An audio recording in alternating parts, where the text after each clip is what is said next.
live right now. Hi, everybody. Hi. And so I'm gonna say tuned in. I'm gonna allow people to ask us some questions. And look at that, we already got some viewers here. I'm just gonna go ahead and, so I wanna introduce you guys to Cole Weber. He's with the Parkdale Legal Community Legal Clinic. That's a long name. You guys have done a lot of work in Parkdale specifically. We were there since the beginning of that rent strike from last year. So a lot of empowered tenants in this community faced with a lot of changing times, I would say. No doubt. And a lot of challenges too. Yep.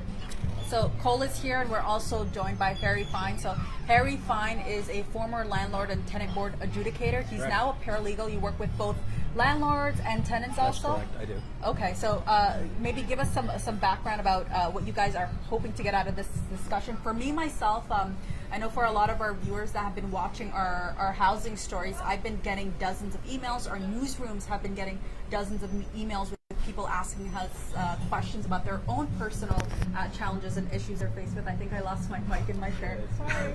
We're not watching. Do what you like. You can focus here now. Yeah. Let me get my mic back. I lost it completely. Answer your question from my perspective, what I'd like the takeaway to be for landlords and tenants is know your rights, learn the system. The system in Ontario, I think Cole would agree, is incredibly complex, probably too complex. Landlords don't know their rights and obligations. Tenants don't know their rights and obligations. It shocks me, for instance, when I teach young students at Humber and often their tenants, and I ask how many know that if they want to give notice to move out, they have to use an actual LTV form, and probably 1 in 5 do. And that sort of shocked me. I thought it was landlords who frankly didn't know the process, but it's everybody, and you've got to learn, because if you don't learn, you can't enforce your rights. And what about for you? I know you're heavily involved in this Parkdale community. I do want to give a shout out to the Skyline restaurant, actually. Thank you so much for allowing us to be here, Maggie, to have this important conversation. We're right in the community that's affected by a lot of change. So I'll let you get back to kind of telling a little bit about what you're hoping to get out of this conversation, and what do you want people to get out of this conversation? Right. Well, I think we're in a situation where landlords have a very big financial incentive to push out long-term working class tenants. So often the best advice I can give to tenants is simply don't move. Stay where you're at, work with your neighbors, form organizations in your buildings and where you live, and deal with the problems as a collective. As an individual isolated tenant, it's an uphill battle to get anything done when you're having struggles around housing or with your landlord. But together as a group, there's strength in numbers, and tenants have power. I think what Cole was talking about when he talked about the incentive is that we have a system of rent control. It's called vacancy decontrol. And it means when the tenant moves out, the landlord can raise the rent to anything they want. As long as the tenant stays, they're protected. It can only be raised by the guidelines. So he's absolutely right. There is an incentive to change tenants. That doesn't mean that they do it for nefarious purposes, but absolutely. Landlords benefit, particularly in Toronto's crazy rising rental rate market. Rents go up, like Paris and London and Hong Kong and LA and New York, because it's one of the great cities of the world. And governments have talked about ending vacancy decontrol. In effect, the final mile, I would call it, for the tenant organizations who want to see vacancy decontrol gone and have true rent control, where a unit's rent is controlled. In fact, Dalton McGuinty, before the last election in 2003, before his first election, he said he was going to get rid of vacancy decontrol within a year of being elected in 2003. All the tenant organizations were thrilled. It was the holy grail for tenant organizations. Dalton McGuinty lied. He didn't do it. And certainly you won't see, and Kathleen Wynne didn't do it, and you certainly can't expect to see the Conservative government do it. Because that's not in the interest of their constituency. But it's a tough sell. I know that it's what the tenant organizations would like to see, and it would solve a lot of problems for tenants who feel trapped, but it would create a lot of problems in terms of what rent control does to cities. For sure. So we do have a new government in power, so still a bit of unknown when it comes to some of the housing. Throne speech today. Yes, to some of the housing challenges, and I do want to get your final thoughts on that a bit later on in the show. I want to delve into some of the questions that our viewers have been sending in, and so I just want to let everybody know that I am keeping an eye on my 2 cell phones. I've got a laptop here. We are kind of tuning in to a lot of what's the conversation that's happening online. So in the last day or so, I've been receiving questions from both landlords and tenants about their situations, questions they may have about navigating the system. Let's start with one. So some people opted to... Should we tell them hashtag city rents on Twitter? Hashtag city rents, yes. Do tweet me. I'm at City Fiza. I mean, that would be the best way to get your question in. You can hashtag city rents or join us on, on Facebook. You're on Facebook right now, but join in on this conversation. Send in your questions. I'm watching, I'm monitoring. I have 3 screens going. Both Cole and Harry have their screens going. And so if they see something that they want to chat about, we'll get there. So let me turn this down a little bit because there's a little bit of feedback. So I want to start with a question that was sent anonymously to me, and I do take the anonymous questions because I know not everybody wants to say their name. So the question is, what is the role of police authorities if your landlord does something to you, like changes the lock to your apartment? Yeah.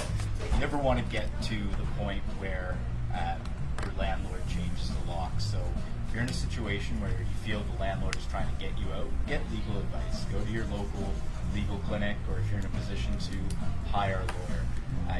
You don't want to get into a position where the landlord feels comfortable invading your home like that. So you want to, as much as possible, assert yourself and make sure the landlord knows that you know your rights and you're not going to be pushed around like that. Generally speaking, with police, police are involved on criminal matters. Landlord and tenant matters are civil matters.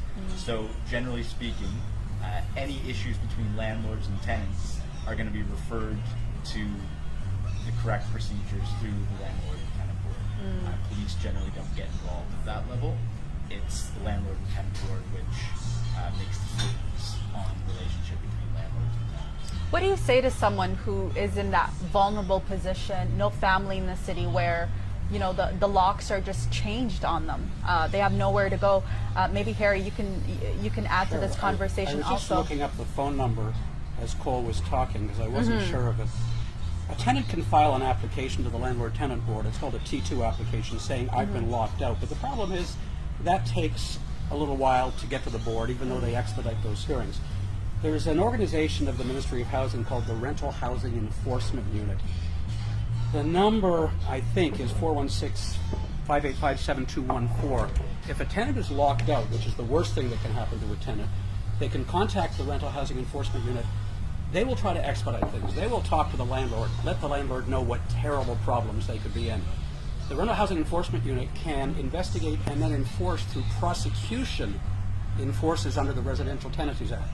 Besides what happens at the LTB, a landlord can be fined up to $25,000 for simply locking out a tenant unlawfully. So tenants, if you've been locked out, don't wait. Don't just go to the LTD. Contact the Rental Housing Enforcement Unit. And so, and to our viewers, this isn't a landlord-tenant battle. This is really about speaking and talking and discussing and finding possibly solutions for yourself about some of the challenges you're faced with. I mean, we have 2 individuals here. I'm sure they differ on a lot of different of subject matters, but I think what we're hoping to get out of this conversation is not a landlord versus tenant situation, but just kind of discussing these issues. And you mentioned that, and somebody had a comment here.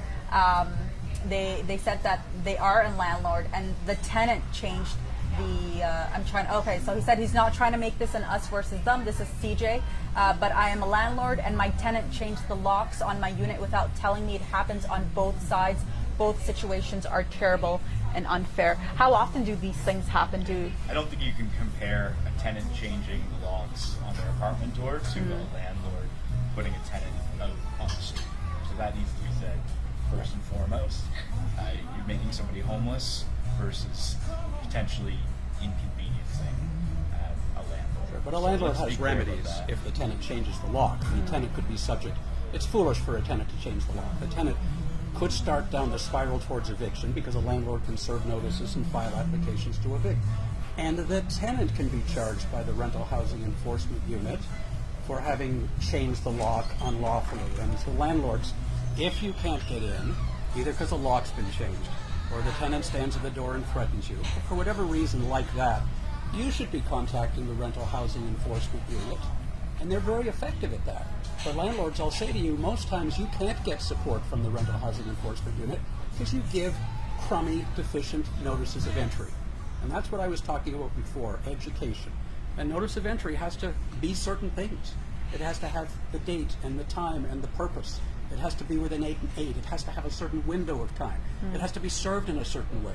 You do that and you can enforce your rights of entry. You don't do that and you can't. I hope that answered CJ's question. Thank you for sending that question, CJ. And you know, keep these questions coming as we're having these discussions. I'm in tune with you guys, but I'm also in tune with you guys who are sending us questions.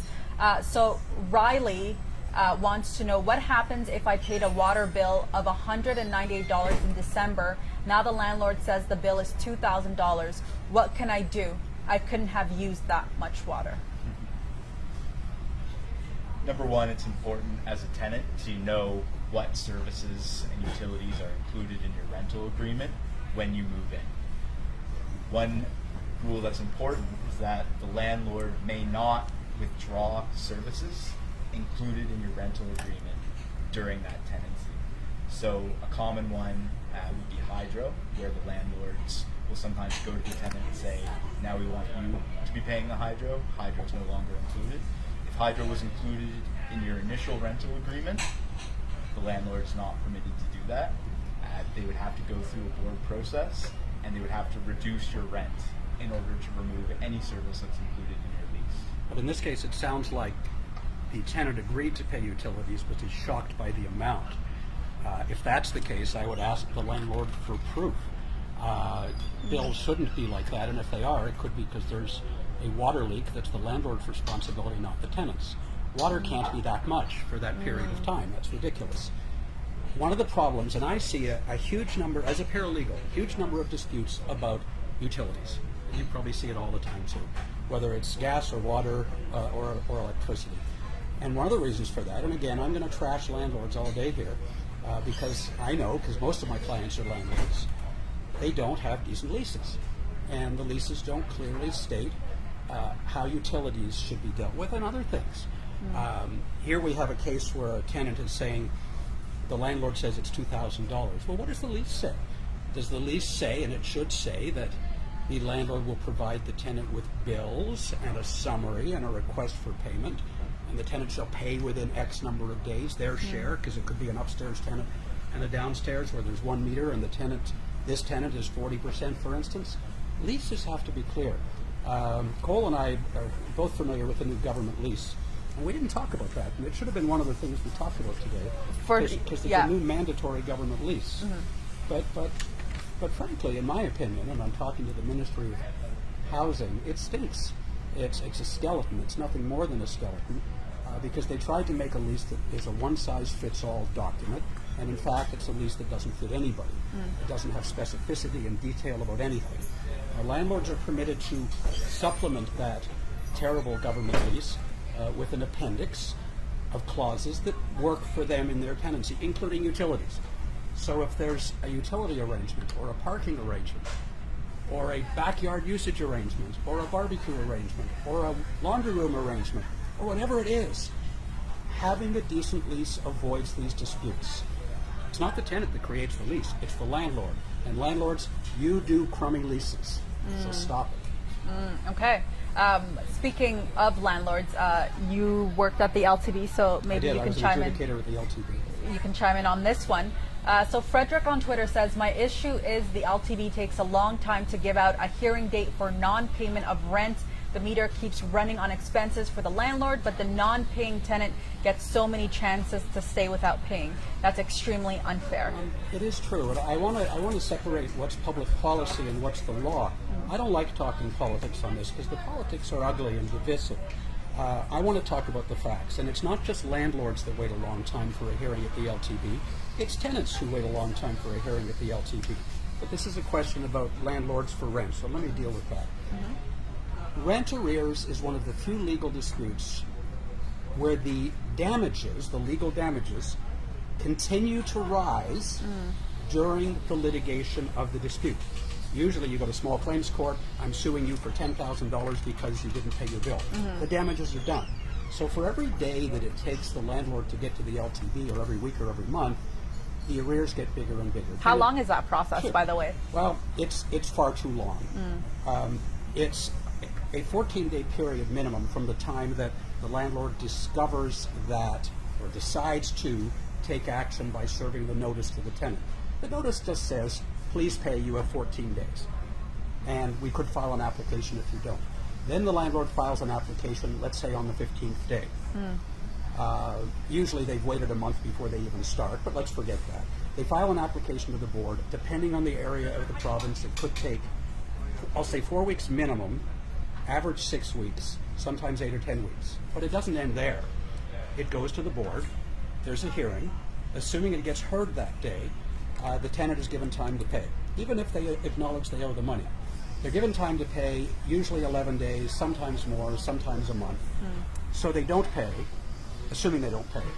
And then the landlord has to file with the sheriff. So after the, let's say 20 days after the hearing, after the order is issued, the landlord files with the sheriff. The sheriff takes about 30 days to enforce, depending on Oh the my jurisdiction. Landlord pays about $350 to go to the sheriff. So you go to the sheriff, you wait for the 30 days. Now, landlords who are most bitter about the process are the ones who know that the tenant can then file a review at the LTB or an appeal to the Superior Court saying there was a mistake at the hearing. So now all the enforcement is stayed. If there's a hearing at the LTB on the review, that takes 3 more weeks to get heard. Even if the tenant didn't show up at that hearing, because let's say for the moment it was a bad faith review, just to buy time. So the tenant doesn't show up, the adjudicator says, review denied. The landlord takes the new order back to the sheriff. The sheriff puts you at the back of the 30-day line again.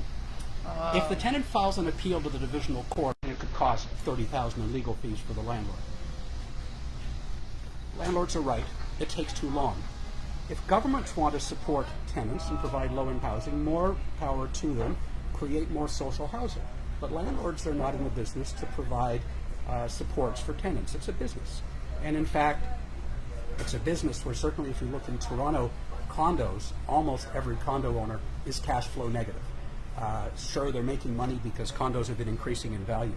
But in terms of what they're paying every month in expenses versus what's coming in, they lose money every month. And the government makes them wait months and months and months to get an eviction.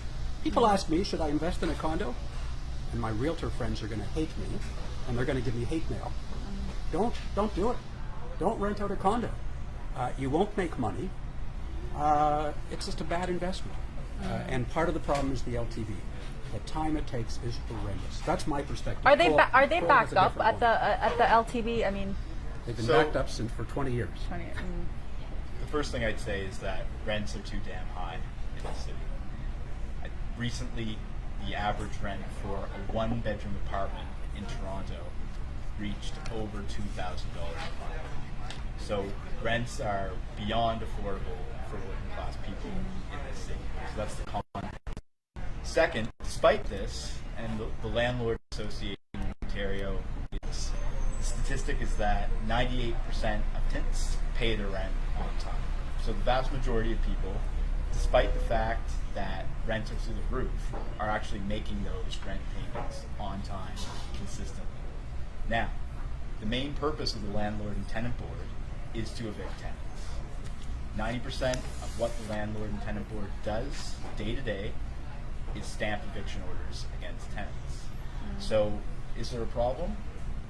100% there's a problem. What you have is a profit-driven housing system where landlords are making massive profits off tenants who are paying their rent every month, and then the government's role coming in and putting tenants who miss the rent payments out on the street. Cole, that's not evidence-based. I mean, I wasn't going to bring this up, but you tweeted this 2 days ago, and you just said it again now. Cole said that 99% of the LTB's job is to evict tenants. And then he showed a little graphic that's insulting to the LTB. The reason 99% of the applications to the LTB are about evicting tenants for rent is because tenants in big numbers don't pay their rent. The LTB responds to the issues that are out there, and that's just not fair.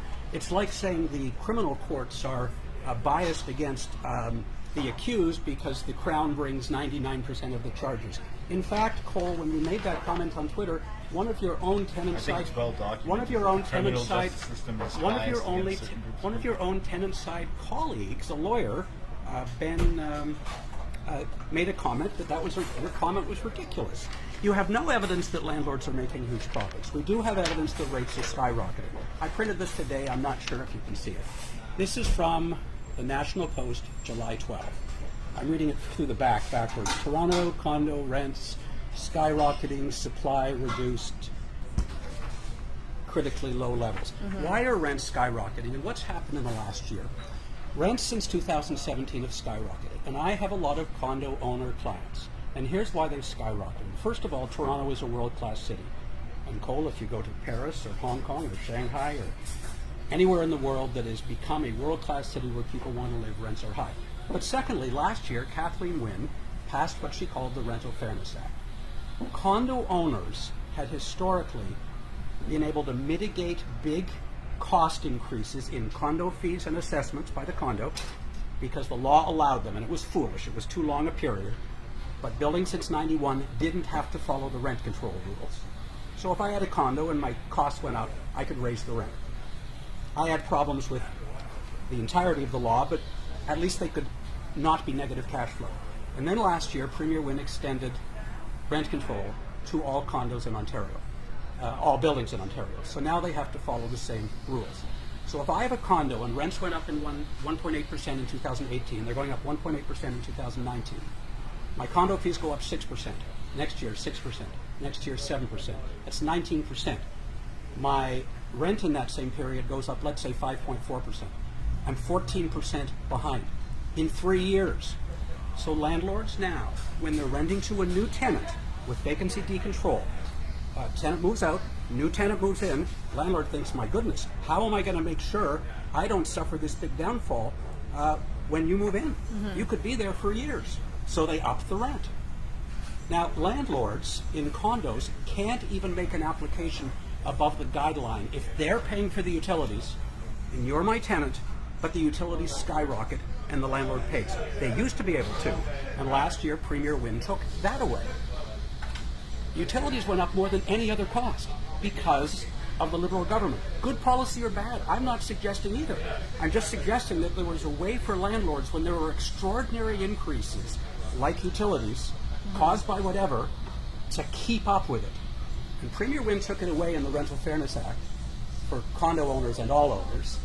And she said to landlords, shame on her, landlords should just be careful they buy energy efficient appliances. But what if they already had energy efficient appliances, but utilities went up 20% in 4 years? And now the landlord's losing money every month.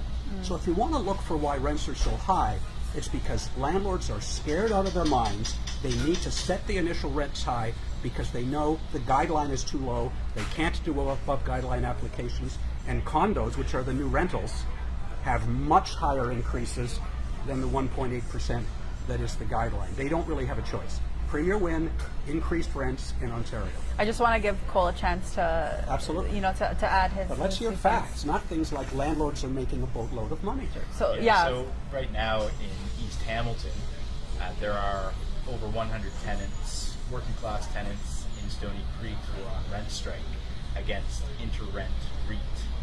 Now, the reason why rents are going up as they are is because housing in our society has become increasingly financialized. It's a safe investment, and these real estate investment trusts are pooling capital from a number of different sources and investing them in apartment buildings all around Ontario. Now, part of the business strategy of these massive corporations is to apply over and over again for massive above-guideline rent increases designed to push working-class tenants out of their homes so that once those tenants have left, they can raise the rent without limit. Currently in Ontario, there's absolutely no rent control on vacant units. This means that landlords have a financial incentive to push long-time working-class tenants out of their homes and raise rents on vacant units. What do you think about that rent control on vacant units? There have been, almost every economist who does a study says that rent control hurts renters and landlords. These aren't my people. I'm not in their boat. I'm not in anybody's boat. I'm semi-retired. I'm not getting supported by either community. Rent control, some say that rent control is the surest way to destroy a city other than bombing the city. Right now, landlords are dealing with post-World War II construction that has come to the end of its life. So yes, they're doing above guideline applications. I understand Cole's concern about above guideline applications. Landlords don't have to keep a reserve. They can take their profits and then when it's time to fix the building up, do an above guideline application. Okay. But it's the law. Without above guideline applications, the buildings would be in worse shape. You were asking, what do I feel about vacancy decontrol? What would happen if the government said, let's take away the right of landlords to increase the rent between tenants, which we had prior to 1998? I've had 1,000 landlord clients who've said, after this eviction, I'm leaving the business. Well, nobody would be a landlord if there was rent control. Hundreds of thousands of units would leave the market. I think, and Cole, correct me if I'm wrong, half of the rentals in Ontario are the secondary rental market, yes? Basements, houses, condos, etc. So those people didn't do it through the goodness of their hearts. They're business owners, like this restaurant, or like the corner store. So if you took away vacancy decontrol and brought rent control back, in fact, I believe, and I've said this to the new Minister of Housing in a letter I wrote him last week, that he could open up hundreds of thousands. You could cure the low-income housing problem in Toronto if you There's made actually the, if a you made question the for RTA you. fair. There's actually a question on you for that, but I just a question did come in for, and I think Cole can answer this question. I do want to come back to this conversation though. Are there ways to report abuses of power without risking tenancy? For example, if a landlord makes unreasonable request of you, or and this is when I do get emailed about, or request post-dated checks. Right. Tenants can pay rent however they like. So first of all, the landlord cannot require you to provide post-dated checks or any specific form of payment. Pay rent how you want. I would say that the best way that tenants have at their disposal to push back against landlords' abuses of power, whether it be rent increases, whether it be disrepair in units, whether it be harassment or invasions of your privacy, the number one thing that we always recommend is to organize. Talk to your neighbors. You're not likely the only tenant in your building or on your block who's facing these issues. Talk to your neighbors, hold meetings, determine what the common issues are in your building, and then make demands of your landlord as a group. Tenants are much stronger when they bring forward their demands to their landlord collectively. One by one, tenants are easily ignored, but when organized, tenants actually have the power and landlords take notice. I like that there are also viewers here on Facebook. I know you guys can't see them, but they are having conversations amongst themselves. So I do want to thank you guys for doing that, because it's all about having conversations. That's why we're here. So thank you to Sean Brown. And I think he has a response for you, Harry. He says, with respect, the rents have been skyrocketing despite expenses before and after the RFA Act limiting rent increases. Sure, and that's why I said that Toronto, like Paris and London and Shanghai and Tokyo, it's a world-class city. I mean, real estate in world-class cities where people want to live becomes valuable. There's no way around that. Vancouver's tried to solve the problem.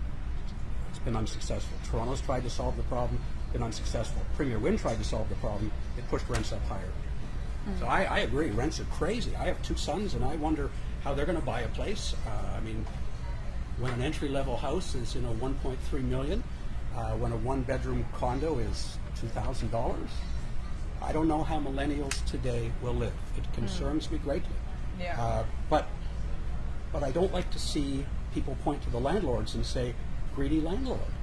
It's because they're not raking in money. It's not their fault. It's a public policy issue. Seems nobody cares about public policy. They just seem to want to have this landlord-tenant thing, which I just hate to see.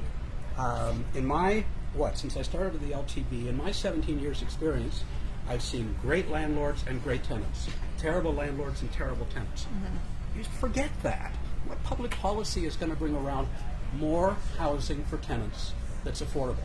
Right now, the RTA creates so much risk, which is why I tell people don't be a landlord, that people are leaving the business. And if people won't, the Ontario government passed the Safer Communities Through Affordable Housing Act a few years ago. They passed some inclusionary zoning laws this year. The province is trying to get the cities to force them to allow second suites, which is wonderful. But if a landlord is scared out of their minds to rent out the second suite, no one's going to fill them up. And landlords should be scared out of their minds because there's upside. And when a landlord asks me, I say there's too much potential downside for the potential upside. I'm not a risk taker. I want to let our everybody know also we will be interrupting this feed to do some TV hits also because we'll be chatting on both ends. I'm gonna pick one of these other questions that were sent to me. Let's go to Twitter now. So a lot of cyclists here in our city. This briefly made the news. It seems some supers are going after tenants who keep their bikes inside their apartments. They're telling tenants that they are not allowed to keep them in the apartment. What is the law regarding this issue? Yeah. So the law is pretty clear. It Yeah. says that tenants may be responsible for damage that they do to a unit, but if you're not doing damage to the unit, then the landlord really has no business saying what you can and cannot store in your unit.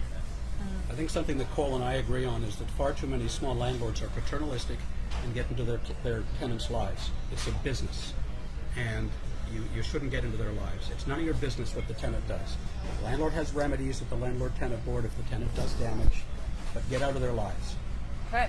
Another Facebook question. Is the tenant responsible to paint balconies or the landlord? Who is responsible for maintaining common elements and how can they be held responsible? Thanks, Natasha. Right. Landlords are responsible for maintenance and repair work in rental units. Obviously, those of us who rent are well aware that many landlords neglect their maintenance and repair responsibilities. Again, I keep driving this point home, but what we see as most effective is when tenants put their demands to their landlords as a group. Rather than send in one work order to your landlord who fails again and again to fix up your unit, work with your neighbors. Get everybody on your floor or in your building to fill out work orders at once and deliver those to your landlord as a group. That way you go in united and the landlord cannot deny that there's a serious issue that they have to deal with. My landlord clients are always shocked in single-family homes when I tell them that even if their lease says the tenant shall cut the grass and shovel the snow, it's not the tenant's job. It's the landlord's job. Landlords have to do all the repair and maintenance, etc. I'm curious, and sometimes clients ask me, Cole, maybe they ask you too, what do you tell people who ask, who's responsible for changing light bulbs? I'm sure you've had the question. What do you tell them? You can go ahead and answer. Well, I'm not sure. I mean, the Act says the landlord shall repair and maintain, keep fit for habitation. They have to do the snow. They have to do the grass. Light bulbs used to be 50 cents. Now light bulbs are $12. So it's the RTA is complicated, and the whole rental system is complicated. So I know most answers, but that one's always sort of stumped me. I know my landlord told me I had to change the light bulb and leave a new one when I move out. So, and I did. So. You did. I did. This is from Facebook. This is a question to both Harry and Cole on this. Putting aside rent control as the focus, what do you think is the best way forward to support housing supply and growth in the city of Toronto? Despite us being a world-class city, we must defend the right to housing of our citizens, or else the city slowly dies. Many world-class cities are exploring strategies to mitigate it. And I know... I mean, last summer, hundreds of tenants in Parkdale living in Metcalf buildings went on rent strike against rent increases above the guideline and won that struggle. I think until tenants in other neighborhoods around this city, in Flemington Park, in Thorncliffe, in Rexdale, in Jane and Finch, all the neighborhoods that are dense working class neighborhoods where most people are renters, until people start to fight back on that level and create a political crisis that the government can no longer ignore, we're not going to see the changes that we need to see. So what we always say is organize, organize, organize.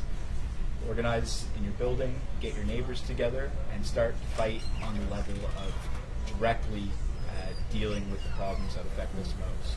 If we have tenants in neighborhoods all over the GTA following suit, we're going to create a situation that the state can no longer ignore. That's not always easy though, right? Because I mean, I remember being here in Parkdale during that the first day one of that rent strike, and I just remember speaking to tenants who were terrified of losing their homes, or they have mental health issues and addictions, and they're not able to fight back. Or it's a huge gamble sometimes. Yeah, at the beginning, I think there was a certain apprehension for sure among tenants, but let's be clear. Hundreds of tenants stood shoulder to shoulder, withheld their rent from their landlord, one of the biggest landlords in Canada, Metcalf Living, and beat back above guideline rent increases at a number of buildings. So I don't think we should downplay the courage and steadfastness of those rent strikers. Because it's proven to be successful right here in Parkdale, and we're seeing Hamilton follow suit. It's a highly organized community, partly. But have a thanks to history of PCLS. organizing. But the tenant in the condo has nobody, renting a condo has nobody to organize with. And his or her only solution, really, if they have a problem about maintenance or anything, is to file an application to the Landlord-Tenant Board. The problem is, and I encourage them to do that, but there's always the balance between souring the relationship with the landlord and then perhaps being subject to harassment and complaining about something that you know the landlord's doing that they shouldn't do. So there is a balance. And the Landlord-Tenant Board, in my opinion, is not there just to evict tenants. It evicts tenants because there's lots of applications about rent. It's there to remedy situations for tenants, about maintenance, about harassment, about illegal entries, about lockouts. And I was an adjudicator there, and I was just as concerned about tenants' rights as landlords' rights. I want to touch on something that I'm sure I spoke with you guys off camera about, and this is a discussion that's been had before. Someone is asking, should we license landlords? Well, I would say that there are a variety of schemes that people have proposed around licensing landlords, and I would say that more regulation of landlords and what they're doing is potentially a good thing. We need to put more heat on landlords because we know that landlords are abusing tenants and profiting off of tenants all over the city. However, what we also know is that we live in a society where the market dominates. And so unless tenants themselves, working class people in their neighborhoods and communities, can get organized and push back directly on those who are profiting off of their situation, there's nothing that the state can do ultimately to control those forces. It can try to regulate it, it can try to patch things up here and there, but ultimately this is a battle between tenants, working class people, and landlords who own the property. The City of Toronto sort of approached licensing last year.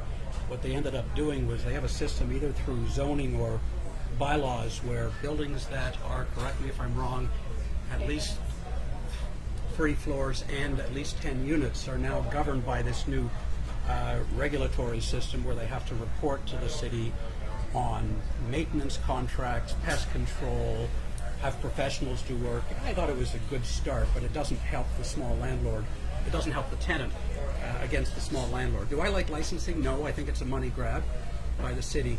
And I know, Faiza, you asked me a couple days ago when we met privately. I did, You yeah. said, should they license landlords? And I thought about it, and I answered you then, and I'll tell you now. I think they should do the same thing for landlords they do for boaters in Canada. I have my boating license. I went online and spent about 4 hours of study. And then there was a test. And if I didn't pass the test, I wouldn't get my boater's license. It wasn't hard, but I had to learn the rules.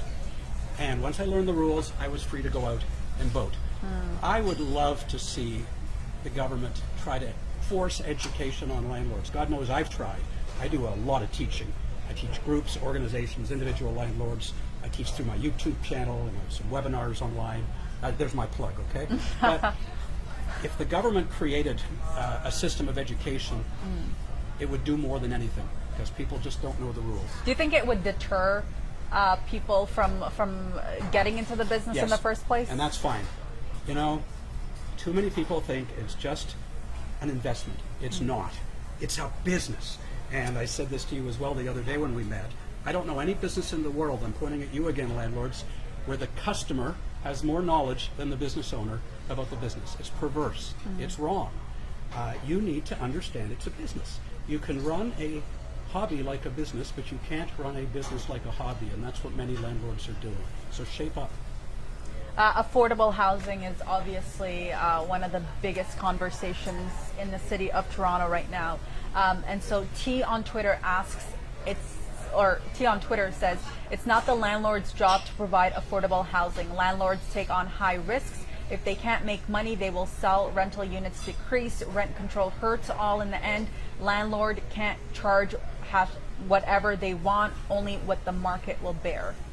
I mean, I agree. I mean, what are you going to do if you say landlords have to be social workers or provide subsidies and lose money? Then nobody will be renting, and then it'll all be up to the landlord. You have great organizations like the Ontario Nonprofit Housing Association, and they lobby the government to create more affordable housing, whether it's rent subsidies or run by governments, municipal governments, and I support that fully.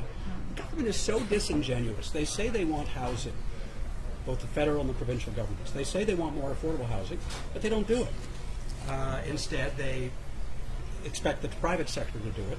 And then when the private sector does it and tries to stay above water, they're criticized for it. So you can't win for trying. Yeah. For the past 15 years, I've paid rent every month of my life. Tens of thousands of dollars. And I know I'm not alone in that. So somehow I find it hard to find a place in my heart to feel sorry for the landlords. Shouldn't you pay rent? I mean, you pay for food, you pay for everything. I mean, if you're suggesting that housing should be a free service, then we're farther apart than I thought. And there's really, the dialogue isn't going to produce any solutions because that's not our world.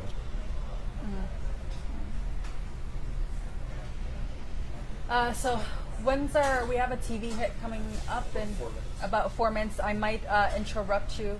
I had a question here. I think this is Vita. Vita says last month rent should be changed to damage deposit. Is that legal? Illegal. It's illegal. I believe philosophically in damage deposits, but when I wrote the minister this last week and asked about changes, I didn't even mention damage deposits because I think it's a non-starter politically. I'm afraid what will happen if there are damage deposits allowed on top of a last month's rent deposit is that the Landlord-Tenant Board will be inundated with applications disputing whether or not there was damage after the tenancy ended. It will be a nightmare to adjudicate and work out. I think a lot of landlords will try to take that damage deposit for the little scratch over here, which might have been wear and tear. So I think tenants should be responsible for damage. I think it's unworkable. Every day we see many tenants who are being charged illegal rent and illegal fees by landlords. So if you ever have a question as to whether the rent or fee that your landlord is charging you is proper or not, make sure to seek legal advice on that. You see far too many tenants being taken advantage of, gouged again and again by landlords who use their position of power to profit off of tenants. I think that's a good segue to also remind people that at the LTB there is free legal advice available to you.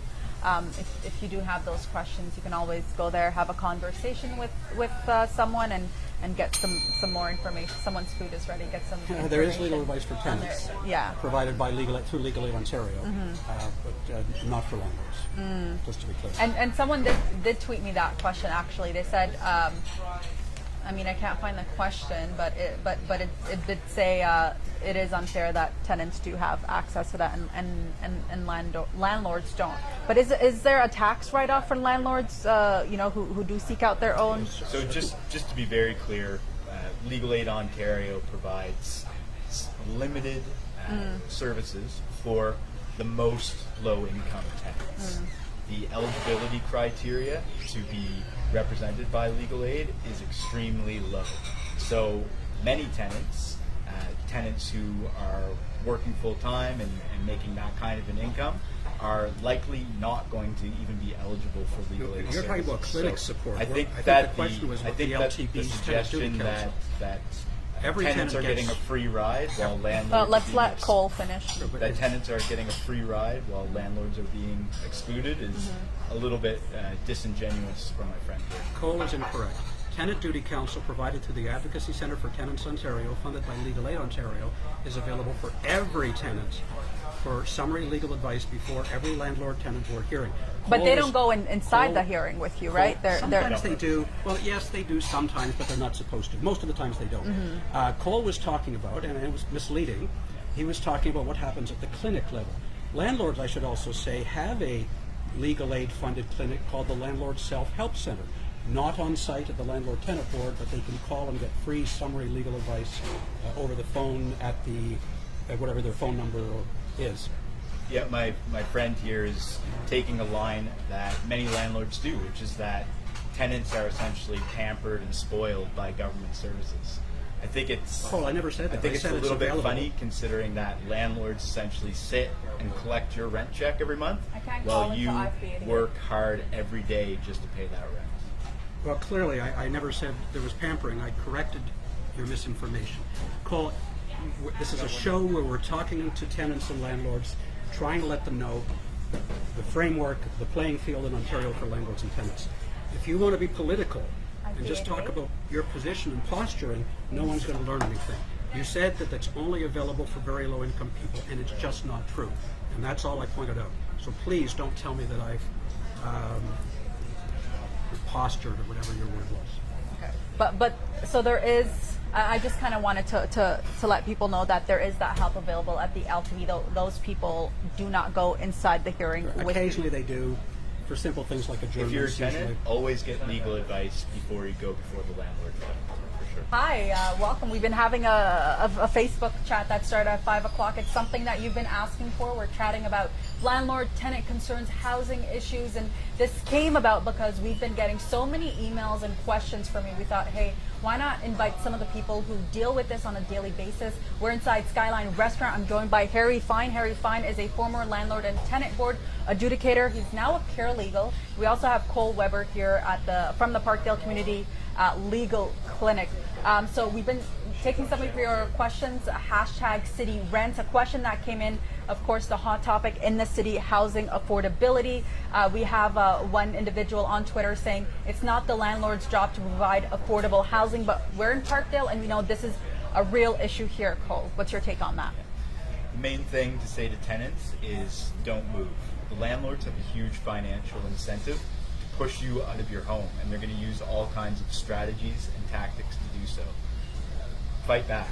Organize with your neighbors, stay where you are, and challenge landlords on rent increases. It's the only way we're going to be able to maintain housing in our communities at any kind of an affordable level. We're seeing much of that here in Parkdale with many tenants here organizing and fighting back. Harry, what's your take on this? This T on Twitter is saying it's not the landlord's job to provide affordable It's clearly housing. not. The government should be providing affordable housing, whether through subsidies or through nonprofit housing. They have great organizations like the Ontario Nonprofit Housing Association who work with municipalities and housing providers.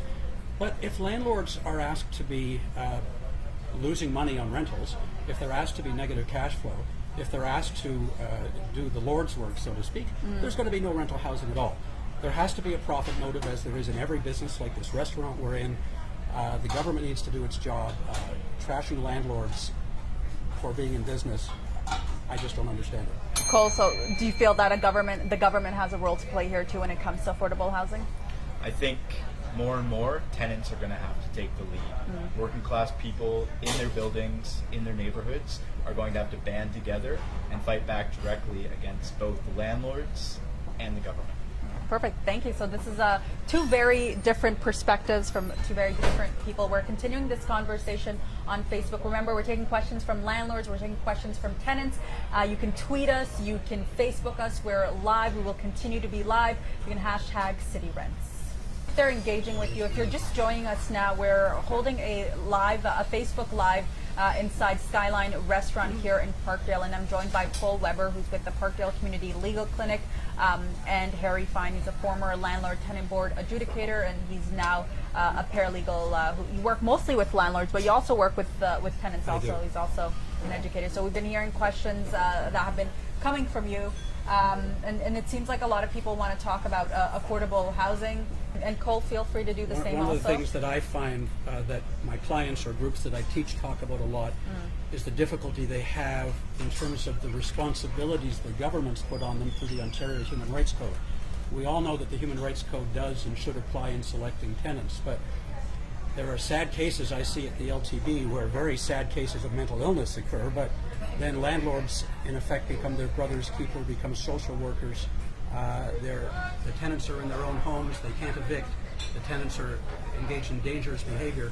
Not many people know this, but the Landlord Tenant Board needs to look at the Human Rights Code and whether or not the landlord has taken all necessary steps to accommodate a disability or other Human Rights Code problem. So for a small landlord who just jumped into the business and doesn't know that, and they find that their obligation before eviction is speaking to the families, speaking to the doctor, speaking to community resources, it's a heck of a shock. And the policy guideline is something I would encourage landlords or prospective landlords to read before they decide to become landlords. Kyle Ashley, actually, we were chatting and I saw a comment on there. We did a story on a campaign happening here in Parkdale with hashtag the men who sold Parkdale. If some of you tuned in, you know that it's a campaign. We don't know who's behind it, but it kind of highlights some of the issues going on in Parkdale. One of them being the allegation is that realtors are coming in.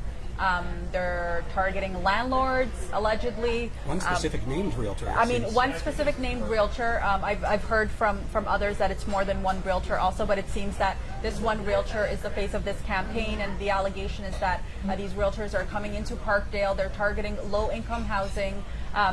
They're helping to evict people out of their homes that are paying affordable rents. And so then these people find themselves out on the street. Somebody just asked, Kyle Ashley asked, what can we do in this situation? I know, I'm going to pass it over to Cole because I know that the Parkdale Legal Clinic is heavily involved in this. Yeah. Parkdale tenants are currently dealing with a whole host of predatory landlords and real estate agents who are trying to capitalize and profit off of rising rents and land prices in the neighborhood. And so what we're seeing right now is particularly tenants in the smaller buildings, whether it's the rooming houses, the bachelorettes, or the small buildings. Their buildings are being bought up and landlords are trying to push them out. It's just a reality that the value of a building is going to go up.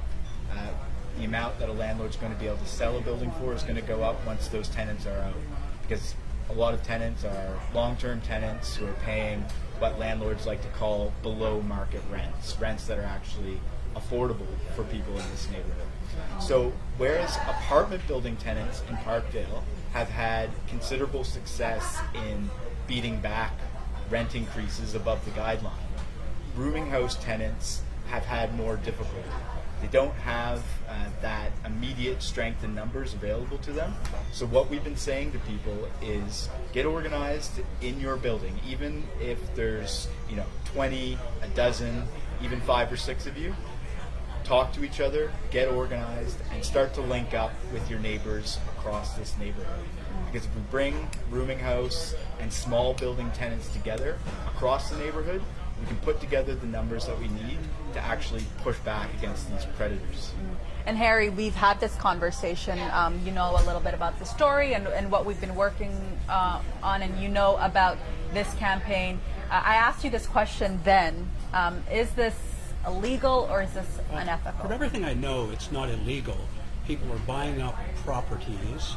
They are perhaps selling them.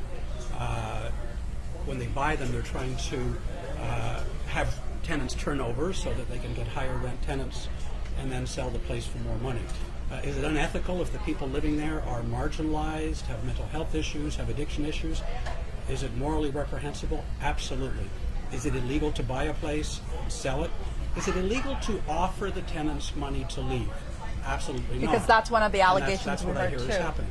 On the other hand, if you offer an addict money to leave and say, I'll give you $3,000 to leave, and the addict needs that money quickly, the addict doesn't realize that $3,000, if he has to now pay $500 more in rent per month in his new place, in 6 months that money's gone. So as Cole said, don't go, stay. You're protected by vacancy decontrol, stay where you are. Now, one of the allegations I'm hearing is that the property manager or the property management is harassing tenants so they will leave and then making an offer that they can't refuse. Well, if tenants are getting harassed and having maintenance not done, go and see PCLS, go and file applications at the LTB, go and file multi-tenant applications at the LTB where you have some strength. But are they doing anything illegal? Seems to me not, although we're hearing everything secondhand. I don't work for them. And you mentioned something interesting because I've been getting these emails also. Seems like some tenants are telling me that they're afraid to speak up when it comes to getting certain things fixed in their homes or in their units, a fear of kind of angering the landlord. What do you say New to immigrants? Absolutely. Yeah, what do you say to someone like that People who here on I mean, the student reality visas. is that landlords do retaliate against tenants every day. Every landlord, Cole, So every landlords who neglect maintenance and repair work in units, when tenants actually go and assert themselves on those things, they find ways to make tenants' lives miserable. So that's why we always advocate for tenants to organize together. It's much harder for a landlord to single you out or to retaliate against you directly if you have the support of your neighbors in your building. We often see that the landlord class has very low views of tenants. They insult tenants in our neighborhood, characterizing This them is as insulting. addicts. I mean, a But couple we of know days that ago, Parkdale is a strong Cole neighborhood, called me the and landlord that we class have- and replied to one of I my just tweets. want to make sure we're sticking Now to. he's telling I just want to make sure everybody out that there- we're sticking to he's the telling reason why we're everybody here, out and there that's to that take. landlords are all members of the landlord class, and they're all out to screw I just want to make sure And that it we're just having this isn't conversation true. that people are asking us these This questions, isn't and I supposed want to to be an make sure. ideological discussion. I just want to make This is sure we're supposed to be answering the about questions facts. that people are The sending answer us. was landlords are bad. Be careful. Lots of landlords are bad, and lots of tenants are bad, and vice versa. Lots of landlords and tenants are good. Okay. This is insulting. If I were a landlord, which I'm not, because I'm afraid to be, I'd be insulted by what Cole said. Let I'm not me- here to insult tenants. Let me or just landlords. let's take a Just call Facebook. people in Parkdale addicts. I did. Certainly, that's what I did. Okay, well, I just want to touch base on a question that Norma just sent in, and that's about International Student Rights Group. We did a story here on City News a couple weeks ago, and it really broke my heart. It was these students coming in to go to college here in Toronto.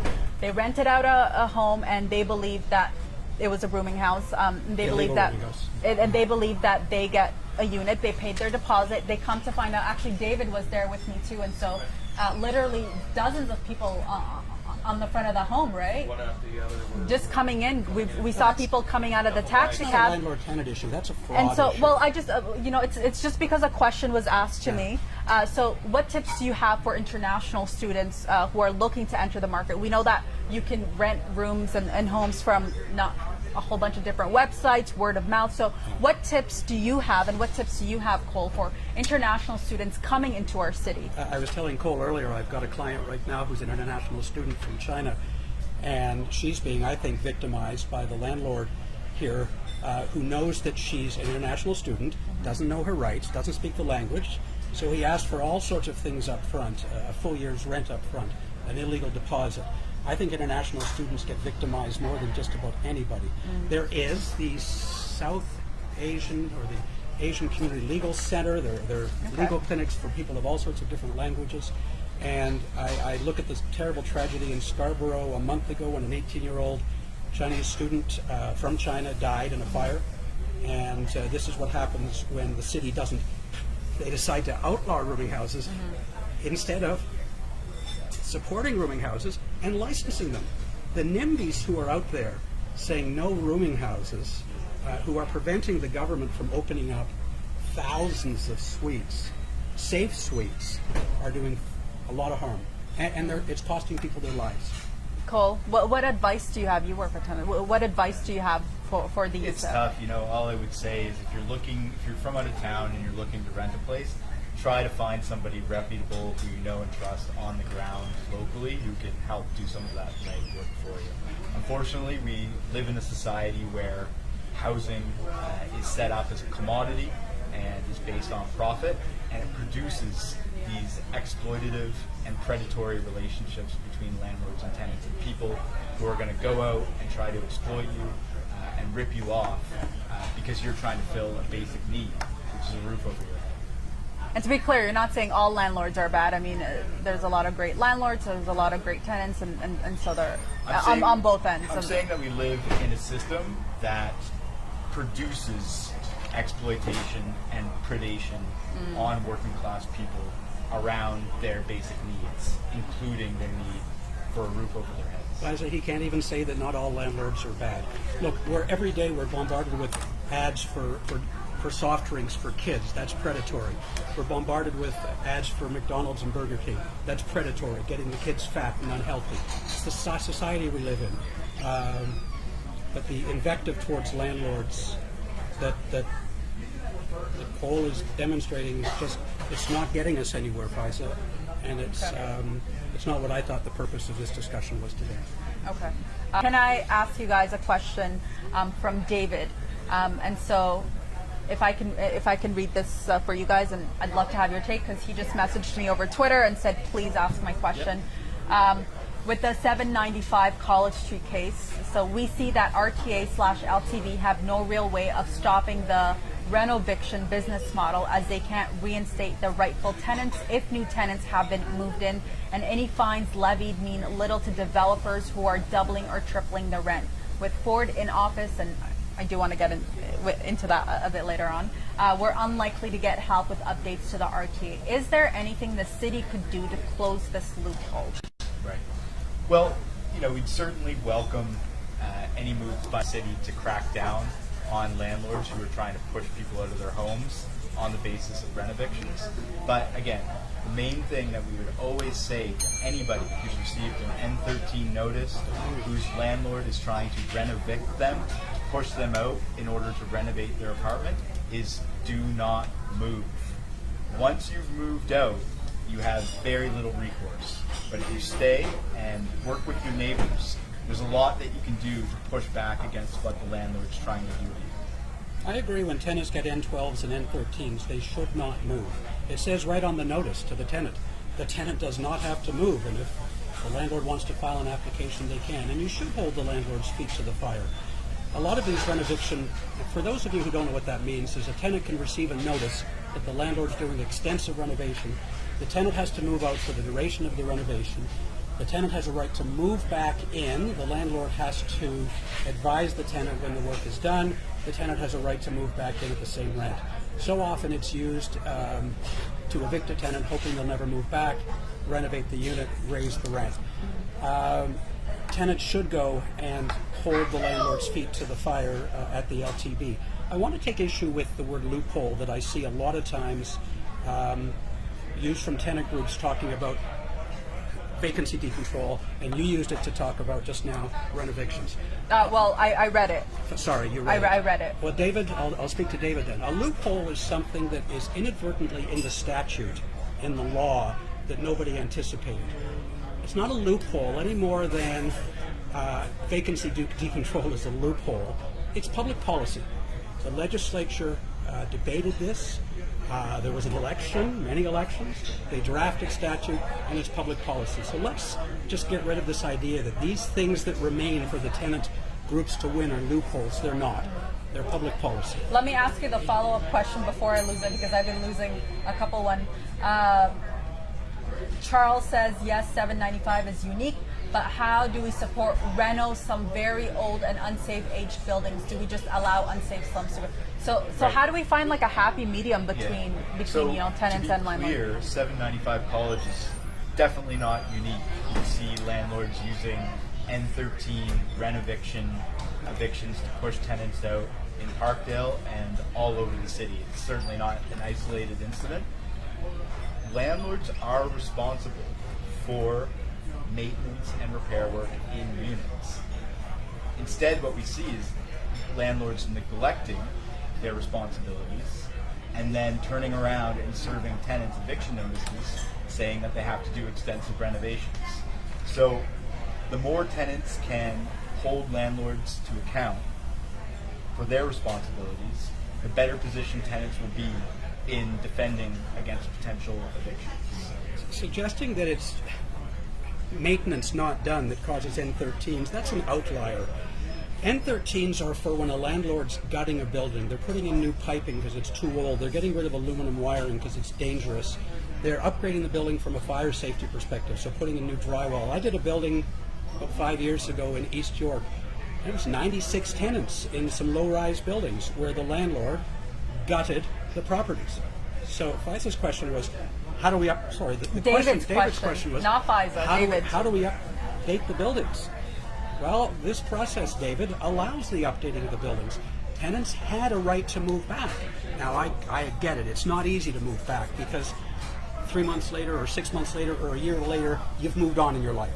You're renting somewhere else and you probably won't come back. And you're probably paying a whole new lease, a whole new 1-year lease, so that you can't get out of. That you can't get out of. So and it's interesting, if you read the RTA, that section about the tenant's right to return, there's nothing about the timing, and I think they should update it to have some clarity. So for instance, if you phoned me and if you said you wanted to move back in after being evicted with the N13, and then I phoned you and said, Faiza, reno's done, come on, move back, and you said to me, okay, but not for 4 months, I still have lease term remaining, there's nothing in the RTA or in case law from the superior courts that deals with it. Statute is supposed to provide certainty for you and for me, for landlord and tenant. That section about renovictions is so woefully deficient. How do I contact you? How hard do I have to contact you? What if you change your email address? None of that's in there. So government again, ministry, I hope you're listening. Okay. I want to go to a Twitter question. We've taken a couple of Facebook, so let's go to a Twitter question. #city rents. Tenants who damage a landlord's property can continue to do so while the landlord awaits an eviction order. Unfair in any other business. This would not be tolerated. If a tenant, a person, not a tenant, went into a McDonald's and kicked a hole in the wall, the police would be called and they would be charged with mischief under 5, mischief under the criminal code. If a tenant damages a rental unit, the landlord calls the police and the police say it's a civil matter. A lot of landlords want damage deposits because there are huge turnover costs in many rentals. I would say, in my experience, about 30% of rentals. The damage costs are usually unrecoverable because you have to then go to small claims court sometimes to get a judgment. You have to find the person, you have to enforce it. Most landlords just walk away from it. Are these extreme damages, or are we talking about wear and tear? Well, people come and see me when they're the worst. No, that's not wear and tear, because wear and tear is not compensable. They are extreme damages. They are so extreme that you couldn't imagine it. Not all of them. Some are just the stovetop glass is broken. Some are the carpet is worn out because of a pet. There's a spectrum. It ranges from some stuff that's questionable, it could be wear and tear, to things that you would never want to see, that I wish I'd never seen. Gotcha. So Barb on Facebook is asking, if landlord sells a house, you have a lease, can the new owner make you move? No. I feel like that's a popular question that we've gotten if before. Your building is sold, the new owner must respect your tenancy agreement. So nothing changes in terms of your rights. The new owner must respect your tenancy agreement. Yeah, tenancies survive a sale. A lot of landlords, again, pointing at landlords, they think that somehow selling a property means that the sale ends. It doesn't. Tenancies continue forever until they're lawfully terminated in accordance with the Act. Death, fire, eviction, agreement, tenants moving out, notice by tenant. Tenancies don't end just because something is sold. So be careful. Contact a lawyer or a paralegal if you need some advice. It's so we're Landlords. about an hour and a half in. Are you guys okay Wow, to? And I still, well, there's so many questions. Can I raise one issue that I hear a lot? Sure, I don't know if it's absolutely. there, but I hear it an awful lot. And again, I'm looking at the Ministry of Municipal Affairs and Housing, and I don't get this because I've been writing and blogging about this for 5 years. And I think there's a question about it also. Okay. Entry into the rental unit is a controversial topic. It's controversial because it's a tenant's home. They want privacy, they want security, yet a landlord has a right, more so, a landlord has an obligation to enter for certain things.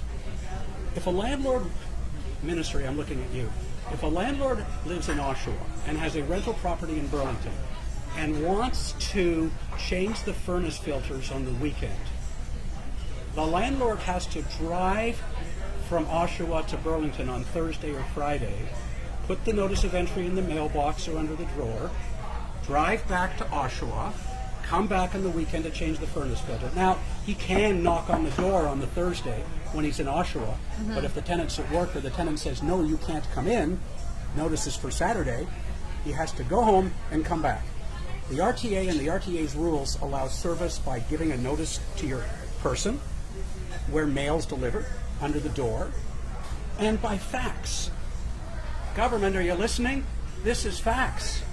Faxes are received as emails. Faxes originate on computers. Faxes are functionally equivalent to emails, and yet you're allowing service of a notice of entry by fax and not by email. The new government standard lease, strangely enough, has a clause that says landlords and tenants can provide their email addresses for service of notices where permitted by the board's rules of practice. Funny thing, the board's rules of practice don't allow any service by emails, but I think maybe it's coming. Maybe the government is finally thinking of allowing notices of entry by email. It's the only reason I can think that they put that on the new lease form. So government, give your head a shake, change the rules, allow where the landlord and tenant provide email addresses, notice of entry by email. I want to ask Felix's question on Facebook. Maybe this one's for you.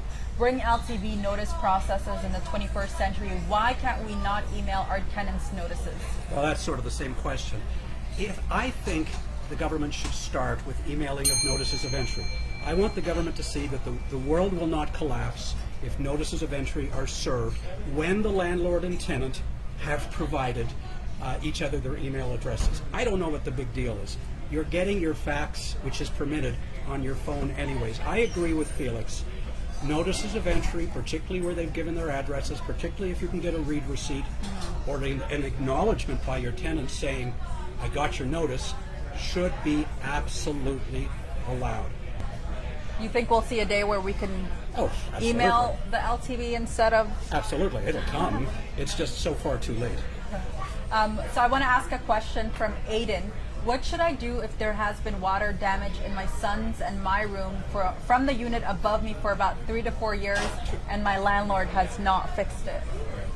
So again, when it comes to maintenance and disrepair issues, it is the landlord's responsibility to attend to it. Just some basic things is always put your requests to the landlord in writing. Document the problem, so take photos, keep a journal of the issues that are ongoing in your unit.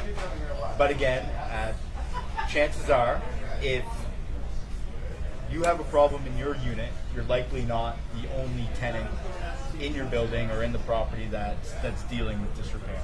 So have a chat with your neighbors, see if other people have issues, and bring those issues to your landlord as a group. I notice you're not talking about filing applications, and it surprised me a bit. You're not suggesting that they don't file T6s. I mean, are you just sort of suggesting, well, what if they're not? What if there are no other tenants? What if it's an isolated person? Should a tenant file a T6 or a T2 when they think their rights are being violated? Yeah, absolutely. A tenant can make a tenant application around issues of maintenance and disrepair or around the landlord failing to respond to requests. We'd always suggest getting legal advice before doing so. So go to your local community legal clinic, hire a lawyer, go see tenant duty counsel. Make sure you get legal advice. It is a legal process, so you want to make sure that all your T's are crossed and I's dotted before you make that application. What incentives should we have to encourage the creation of rental units? Separate question from the first one? Yeah, separate question. My answer is easy. Encourage governments to promote more affordable housing, make landlords part of the solution, and do that by taking the risk away from landlords. As I've said many times now, renting would scare the heck out of me. I think it's far too risky. The RTA has to change. You could open up hundreds of thousands of rental units. Okay. There's lots of landlords looking to get into the rental business in Parkdale right now, so there's lots of incentive there. The problem is that we have a system that pushes tenants and their needs to the side in a very real way, meaning out of their homes. Okay. I want to remind people we are in a restaurant. I think they'll need this table soon. Let's just kind of stick to 3 questions. Please keep it as short as possible. I want to touch on the N12s first. That's huge. The N12s are the forms that landlords can file, give to tenants, basically saying that they themselves or I believe family members will be moving in. We had this discussion before. It's a story we worked on City News. And you told me there We are could talk for an hour on this. We could. And you told me there are landlords who do give this in bad faith. Oh, lots of them. In fact, I just wrote a blog article. I do about one a week. hfineparalegal.ca. Go to my blog. I wrote a blog article about how the LTB should be making some changes to the current N12 process. The N12 process invites abuse. So many landlords, I'd say more than 50% of N12s are phony. It's the landlord or a purchaser wanting to get the house back so they can either re-rent it, renovate it, sell it, etc. On the other hand, we have to ask, why is that happening? It's happening, and there's 2 sides to everything. It's happening because rent control makes long-term tenancies unviable, and taking away vacancy decontrol makes it worse. You know, last year, Premier Wynne changed the law, so if I rent my house to FISA for a year, and then I decide my son's going to college, he wants to go and live in the house, which is close to the college, I have to repay FISA a month's worth of rent just to get my own house back. That never happened before. So governments, and add to that, a third thing, if it takes 6 months to evict a tenant for something simple, landlords in desperation, not because they're awful people, in desperation serve N12s. They serve N12s because their hairdresser said, here's a great way to get rid of your tenant, and they don't get legal advice. So landlords, be careful, get legal advice. You should not be terminating tenancies with invalid N12s, and if you do, the tenant has substantial remedies against you. You're going to be in a lot of trouble, as you should be. And I'm sure, Cole, I know you're going to say, you're going to tell tenants they don't have to leave. Yeah, That's right, yeah. If you receive an N12 notice, don't move. There's a whole process that has to go on. The landlord has to make an application to the landlord and tenant board. There's a hearing, you get to state your case, and get legal advice. There's lots of information that you as a tenant can look to collect in order to support your case if you believe your landlord or their family members do not, in fact, intend to move into your rental unit. Oftentimes, it's just the easiest thing that the landlord can do to try to encourage you to move out is to slap one of these N12 notices on you. But a lot of the time, the landlord has no intention to actually move in. I've seen situations where multiple tenants in the same building have received N12s saying that the landlord and their family was moving into each of their units. So don't move in. Harry, last question for you. This was sent to me. You've recently started advocating your landlord clients to send a letter to their MPPs to eliminate rent control on new buildings. Yep. How will this help tenants or the housing crisis? It looks like it will only enrich the owners. Well, the letter to the MPP was about 15 different things, all fairness things. It wasn't just about rent control, and it wasn't about getting rid of rent control either. So I don't know who's asking it, but they're misrepresenting the letter. I would encourage anybody who wants to see the letter to go to hfineparalegal.ca, click on my blog, which I just mentioned, Go to the second most recent link, which is a copy of the letter to the new Minister of Municipal Affairs and Housing, and you'll see that I'm trying to bring fairness back to the RTA to create more housing by taking away some of the risk. And we continue to have this conversation here. It's when you ask for landlord-tenant concerns, issues. You've been sending us emails, text messages, whatever, social media. You've been writing into us ahead. We'll be talking about landlords. Should they be licensed? All right, welcome back. We're inside the Skyline restaurant. I'm still with Harry Fine, former LTV adjudicator, as well as now paralegal and educator. Cole Weber with the Parkdale Community Legal Clinic. We've been chatting, taking in your questions. You are driving this conversation on Facebook for the last hour and a half. I can't believe we've been chatting this long. It's got heated a couple of times, It went so fast. Yeah, but it's gotten heated a couple of times. But I think we can all agree that these are conversations that people are having. They're writing into us, and I want to touch on one that is reoccurring here, and it's should landlords be licensed? Toronto started a quasi-licensing process for landlords with buildings with 3 floors or more and 10 or more units last year, but it doesn't really solve the problem. But it's not licensing, and I don't like the idea of licensing. I think that's just a money grab for the city. What I would like to see is education. I would like to see them do it like they do for boating licenses. I'm a boater. I have to go online and take a 3-hour course and answer questions and do a test. I don't know everything about boating, but I know enough to stay safe. And now I have a boater's license, and the RCMP or the OPP, they can't stop me. And I talk to landlords particularly, tenants as well. You need to know the law, and you don't. You need to get educated, whether it's through a landlord process of education through the government, whether it's through online groups, blogs, legal help, whatever. Licensing, I'm not a fan of, but I think there should be, I'll be unpopular for this, I think there should be some sort of qualification. What about you, Cole? Do you see benefits to licensing landlords? Yeah. We would welcome any policy that makes life easier for tenants and makes it more difficult for landlords to take advantage of tenants. But at the end of the day, we feel that tenants need to become organized and to build their power in their buildings and in their neighborhoods in order to hold landlords to account and in order to be able to live with dignity and respect where they live. Quickly before you go, do you think licensing landlords may have implications and deter people from becoming landlords? I think the costs will go. Licensing has happened in lots of other cities. I think Niagara Falls, London, all over the place. And all that happens is rent goes up. Because those licensing costs, which also include inspection costs and any rehabilitation costs, all get passed on to tenants. I'm not a fan of it. It just makes rents more expensive. Another great idea that doesn't work out so great. Cole, you're an advocate for affordable housing. You think that might deter people from entering the business?